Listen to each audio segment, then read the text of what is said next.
Blair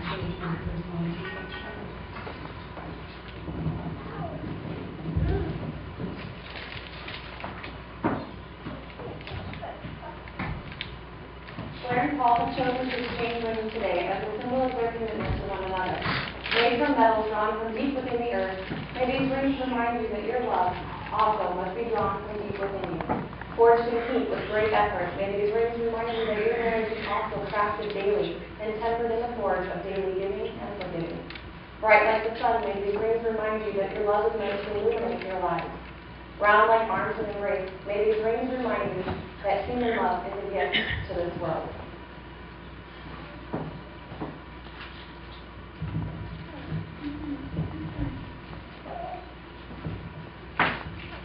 I give you this ring as a symbol of my vow, with all that I am and all that I have, I honor you. Really like all of you, and even the ones I haven't met.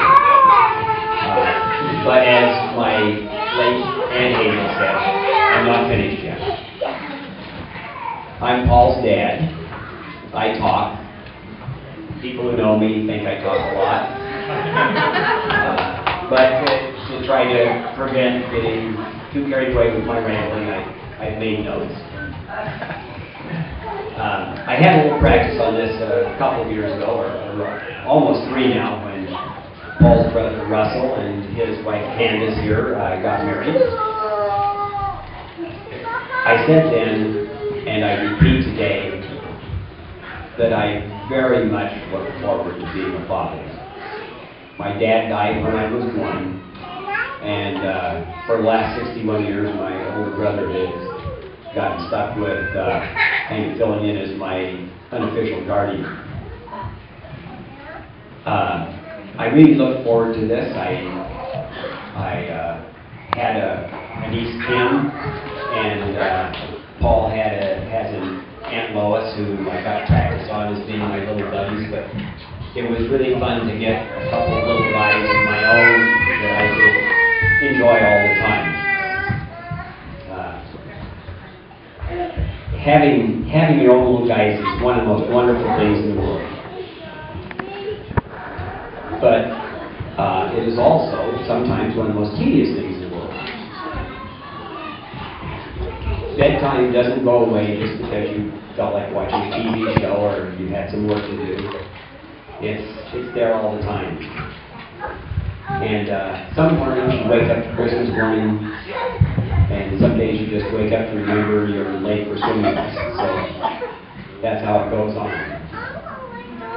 John Lennon, who unfortunately is not one of my favorite Beatles, but he did have the great saying that he quoted for his younger son, "Life is what happens while you're making other plans." Paul and Blair have made a lot of plans, and they've traveled a long way to come to this moment together.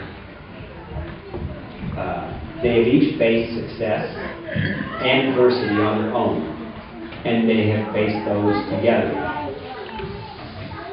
Now they have begun the rest of their lives, and they've joined together to reinforce each other's successes and to mitigate each other's adversities. I am very proud of what they've done, and I am very proud to be here with them tonight to celebrate this marriage. And I can see other people are proud too. I pray God's blessing for Paul and Blair, and I give my blessing to Paul and Blair. St. Paul gave us in 1 Corinthians 13 that love is patient, kind, not envious, not boastful, not proud, but protects, trusts, hopes, and perseveres, that love never fails. In a long life, that is a terribly high bar to achieve. I wish that it will be easy for you to achieve that, and that your bonds of affection will grow so that they will never notice the strains, and that you will live happily ever after.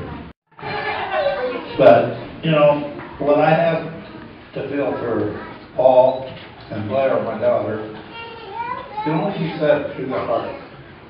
there's no speech that I could have wrote to say what I think of Paul's dad. Gave one of the best Bible verses there is. I agree 100% with that.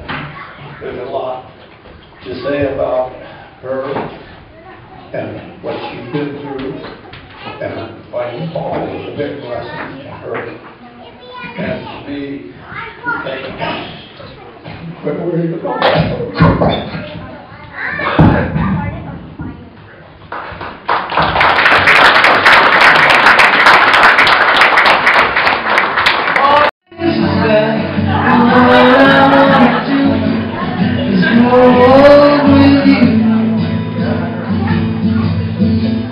I'll get your medicine when your tummy aches.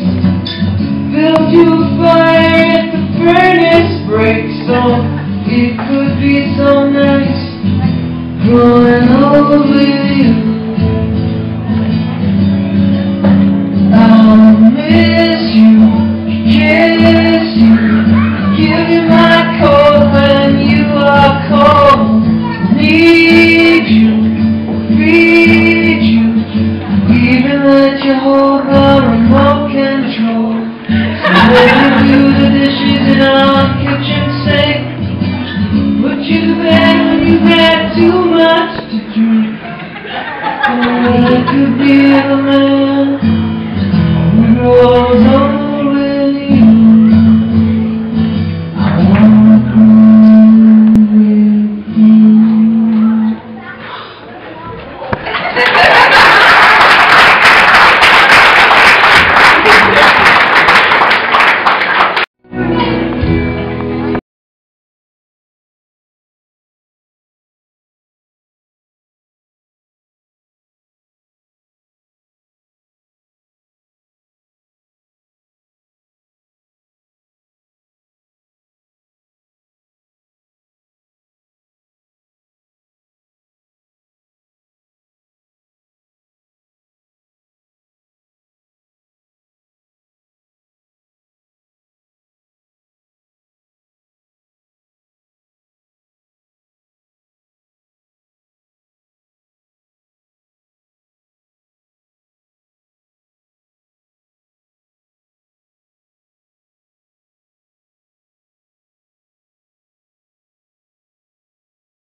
whenever you're ready.